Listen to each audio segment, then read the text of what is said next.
أعوذ بالله من الشيطان الرجيم. بسم الله الرحمن الرحيم. ألف لام ميم.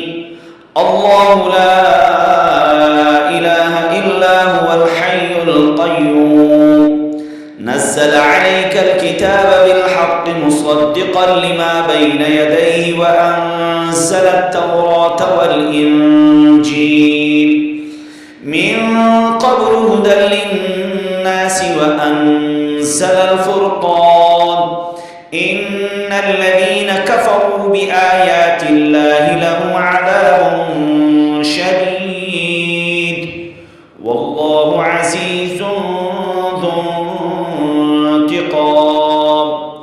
إن الله لا يخفى عليه شيء في الأرض ولا في السماء هو الذي يصوركم في الأرحام كيف يشاء لا إله إلا هو العزيز الحكيم.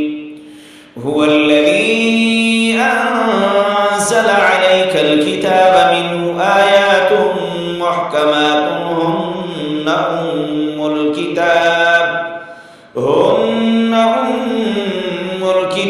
وأخر متشابهات فأما الذين في قلوبهم زيغ فيتبعون ما تشابه منه ابتغاء الفتنة وابتغاء تأويله وما يعلم تأويله إلا الله والراسخون في العلم يقولون آمنا به كل من عند ربنا وما يذكر إلا أولو الألباب.